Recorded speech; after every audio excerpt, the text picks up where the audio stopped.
ውድ ኦርቶዶክሳውያን በዚህ ቪዲዮ የምናየው የቅዱስ ቂርቆስንና የእናቱን የቅድስት ኢየሉጣን ከእግዚአብሔር የተቀበሉትን ቃል ኪዳን እኛም እንድንበት እንጠቀምበትና በየዕለቱ በቃል ኪዳናቸው እየታመን እየተንቀሳቀስን በክርስቲያናዊ ሕይወታችን ጸንተን እንዲቆይና በሰማይም ርስት መንግሥተ ሰማያትን እንድንወርስ የምንሆንበትን ታሪክ ይሆናል። ታሪኩን እያዳመጣችሁ ቪዲዮውን ላይክ፣ ዩቲዩብ ቻናሉን ደግሞ ሰብስክራይብ እንድታረጉ በትህትና እንጠይቃለን።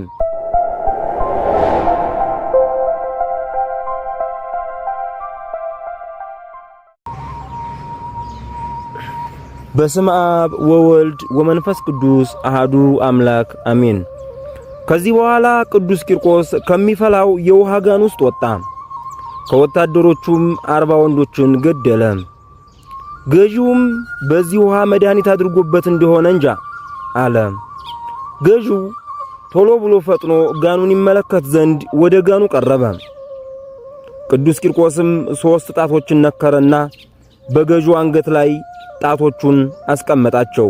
የገዢው የአንገቱ ቆዳ ዙሪያውን በሙሉ ተመላለጠ። ያን ጊዜም ገዢው ሕፃኑን እነሆ አምላክ እንዳለህ አወቅኩኝ፣ አድነኝ ፈውሰኝም አለው። ቅዱስ ቂርቆስም መለሰለት፣ በዚህ ነገር ዕድል የለህምና እንደማታምንም አውቃለሁና አልፈውስህም ነበር። ነገር ግን ከዚህ ይህንን ተአምር አይተው ስለሚያምኑትና ስለሚመለሱት ሰዎች ስል እፈውስሃለሁ አለው። ቅዱስ ቂርቆስም ጸለየና የተመለጠች አንገቱን መልሶ እንደነበረች አድርጎ አዳነለት። በዚህም የእግዚአብሔርን ምሕረትና ቸርነቱን ገለጠ። ገዢውም አንገቱ እንደዳነ በተመለከተ ጊዜ ጮኸ፣ አልፋ ሆይ ምስጉን ነህ፣ ሰራጉኤል፣ አጵሎን፣ አቴናና አርአያ ሆይ የተመሰገናችሁ ናችሁ። ክብርን ለተመላች ለአርጤምስ ምስጋና ይገባል። የሰማይ አምላክ አንተ ክርስቶስ ሆይ ላንተም ምስጋና ይገባሃል፣ ምስጉን ነህ በማለት ተናገረ። ሰማዕቱ ቅዱስ ቂርቆስም የአማልክቶችን ያጋንንትን ስም መጥራትን አስቀደምክ፣ ከዛ በኋላ የክርስቶስ ስም ጠራህ። ከዛ በኋላ የክርስቶስን ስም ጠራህ። ለሁለት ጌቶች መገዛት የሚችል ባሪያ የለም።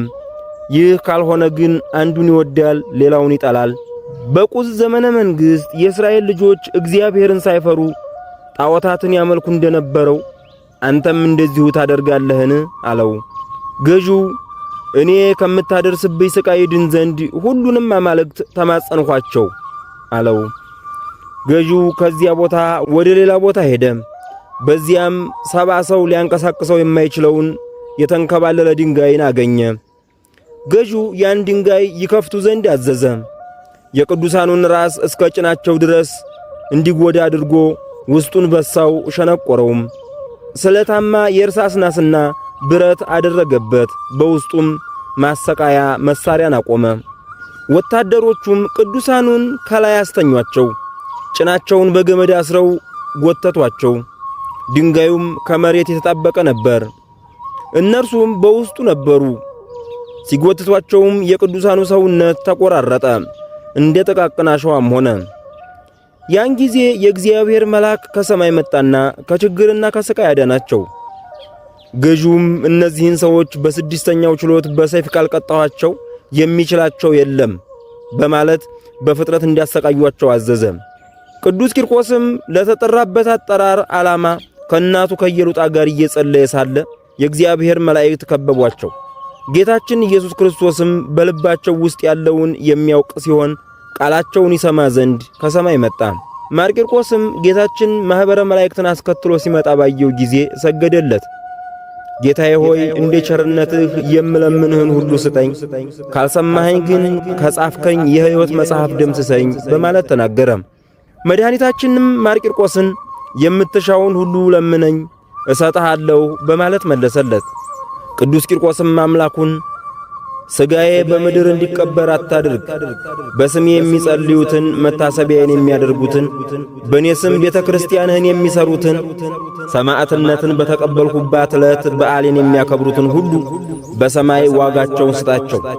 ስንዴያቸውንና ወይናቸውንም በምድር አብዛ፣ ሀብታቸውንም ሁሉ ባርክ። ቤተ ክርስቲያኔ በተሠራችበት አገር የከብቶች ሞት አይምጣ፣ በሽታም ወደ ሰው አይቅረብ። የእህል ማነስና የውሃ መድረቅ አይሁን። ከዚያ ቦታም ጋኔን ይሰደድ። የተጋድሎዬን መጽሐፍ የጻፉ ያጻፉ፣ በገንዘባቸው ያጻፉትን በኋለኛው ዘመን ዋጋቸውን አድላቸው። የተጋድሎዬን መጽሐፍ የሚያነቡትን በስሜም መባ የሚያስገቡትን ለችግረኞች ገንዘባቸውን የሚሰጡትን መልካም የሆነ ዋጋ አድላቸው። ጋኔን ያደረበት ሰው ወደ ቤተ ክርስቲያኔ ከመጣ ይፈወስ፣ ሰይጣንም ከርሱ ይወገድ። ያደረበት ሰውም ሰላምን ያግኝ። ብዙ ኃጢአት ያለበት ሰው ወደ ቤተ ክርስቲያኔ መጥቶ ስሜን በመጥራት ከጸለየ፣ በፍጹም ልብ ከለመነና ካለቀሰ የዕዳ ደብዳቤውና ኃጢአቱ ይደምሰስለት እያለ ጸለየም። መድኃኔ ዓለምም የለመንከኝን ሁሉ አንተ ያላሰብከውንም እሰጥሃለሁ፣ እነሆ በቤተ ክርስቲያንህ 300 መላእክትን እሾማለሁ። አንተ ከሰባቱ ሊቃነ መላእክት ጋር በቀኝ እንደምትቆም ጠንቅቀህ እወቅ። እነሆ ሥጋህንም በሰረገላ ኤልያስ አስቀምጣለሁ። መንገድ ጠራጊው ከዮሐንስ መጥምቅ በቀር ሴቶች ከወለዷቸው እንዲያንተ ያለ አልተገኘምና አለው። ምስጋና ይግባውና መድኃኒታችን ክርስቶስ ይህን ቃል ኪዳን ሰጠው። በዚያን ጊዜም ድል አድራጊው ቂርቆስ ሰማዕትነትን ተቀበለ። ታላቅ ብርሃንም ሆነ። ቅዱስ ቂርቆስ በጥር 15 ቀን ተጋድሎውን ፈጸመ። የተባረከች ኢየሉጣም ማታ በ2 ሰዓት ለ40 አጥቢያ ሰማዕትነትን ተቀበለች። ሕይወትን የሚያድል ጌታችን ክርስቶስም የፀሐይ ብርሃን የማይስተካከለውን አክሊል በራሳቸው ላይ አኖረም። ገዢውም 11,400ቱን ሰዎች ይገድሏቸው ዘንድ አዘዘም። ወታደሮችም እንዳዘዛቸው አደረጉ። ከገደሏቸው በኋላም የቅዱሳኑን ሥጋ በምድር ላይ በተኑት። የእግዚአብሔር መላእክትም ሥጋቸውን ከሰማይ በመውረድ ሰበሰቡት፣ የተቆራረጠውንም ሁሉ ጠበቁት። በጥር 16 ቀንም ሰማዕትነትን ተቀበሉ። ጠያቂ ሰው ሕፃኑ ቂርቆስ የ3 ዓመት ሕፃን ነው። ብዙ ሽማግሌዎች እንኳን ሊጀምሩት የማይቻላቸውን ይህን ያህል ተጋድሎ እንዴት አበዛ ብሎ ቢጠይቀን እኛ እንዲህ ብለን እንመልሳለን። ይህ ከማርታና ከእህቷ ከማርያም ሥራ ጋር ይመሳሰላል። ጌታችን ከማርታ ምግባር ይልቅ የማርያምን ተግባር ፈጽሞ አመስግኗልና። ማርታ በሥጋዋ ሥጋን አገለገለች፣ ይኸውም ምድራዊ ምግብ ማዘጋጀት ነው። ማርያም ግን በመንፈስ ቅዱስ መንፈሳዊ አገልግሎትን አገለገለች፣ ይኸውም የእግዚአብሔርን ቃል መስማት ወይም መማር ነው። ጽድቅ በዕድሜ ብዛት አይደለም፣ አገልግሎትም እንደ ዮሐንስ ከጴጥሮስ ይልቅ ክርስቶስን መውደድ ነው። የብጽዕት ኢየሉጣ ሕፃን ልጅ ቅዱስ ቂርቆስ ከሮም ሴቶች ይልቅ የተባረከች እንዳትሆን አልከለከላትም። እንደ ባልቴቷ ኤልሳቤጥና በቤተ መቅደስ ለ84 ዓመት ያህል በጾምና በጸሎት እንዳገለገለቿ እንደ ፋኑኤል ልጅ እንደ ነቢይቱ ሐና በጸጋ የተሞላች ሆነች እንጂ። ጽድቅም ብዙ ነገር በማቅረብ አይደለም። ጌታችንም 2 ጸሪቅ ስላመጣችዋ ሴት ይህች ሴት ከባለጠጎች ሁሉ ይልቅ አብዝታ መጣች ብሏታልና። ቀራጩም ጾሙ ምጽዋቱና ጸሎቱ ብዙ ከሆነ ከፈሪሳዊ ይልቅ በትሕትናው ጸደቀ። በፈሪሳዊው በስምዖን ቤት እያለ በንባዋ የፍቅሯን ጽናት የገለጠች ኃጢአተኛዋን ሴት እግዚአብሔር አመሰገናት፣ ፈጽሞም ወደዳት፣ ብዙ ኃጢአቷንም ይቅር አላት። በቀኝ የተሰቀለው ወንበዴም በሚሞትበት ጊዜ ራሱን ወቀሰ። በመንግሥቱ በሚመጣበት ጊዜ እንዲያስበውም ጌታችንን ተማጸነ። ጌታችንም ገነትን አደለው። የሕፃኑ ቂርቆስ ተጋድሎ ብዙ ነው፣ እግዚአብሔር ጸጋን አብዝቶለታልና። ዕድሜዎቹ 3 ዓመት ናቸው፣ በእግዚአብሔርና በመላእክት ዘንድ ግን የተመሰገኑ ናቸው። ጥቅም ከሌላቸው አእላፍ ዘመናት ይሻላሉና። አሁንም ቅዱስ ቂርቆስ ዘወትር በእግዚአብሔር ቀኝ ቆሞ አለ፣ ስለኛም ዘወትር ይቅርታን ይለምናል።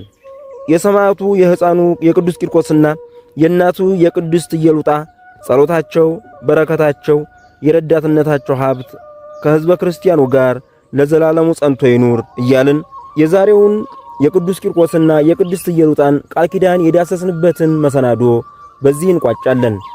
የተከበራችሁ ሕዝበ ክርስቲያን ዛሬ ነገ ሳንል ቀን ሳንቆጥር የቅዱስ ቂርቆስ ዕለት እያልን ዳግመኛ የሚመጣበትን በወር የሚመላለስበትን ወቅት ሳናስብ ባገኘነው አጋጣሚ ሁሉ በቅዱስ ቂርቆስ ስም ማድረግ የምንችለውንና የሚገባንን በማድረግ ከቅዱስ ቂርቆስ ረድኤትና ቃል ኪዳን በመሳተፍ ርስት መንግሥተ ሰማያትን የምንወርስበትን ዕድል እናመቻች ዘንድ ይህንን ታሪክ ወደ እናንተ አደረስንላችሁ። ሁላችንንም በቅዱስ ቂርቆስ በረከት በእናቱ በቅድስት ኢየሉጣ ረድኤት እንድንኖርና በጥላቸው ተከልለን ከክፉ ዘመንና ከክፉ ጊዜ እንድንርቅ በሰማይም ርስተ መንግሥተ ሰማያትን እንድንወርስ የአምላከ ቅዱስ ቂርቆስ ወቅድስት ኢየሉጣ በቸርነቱ ይርዳን።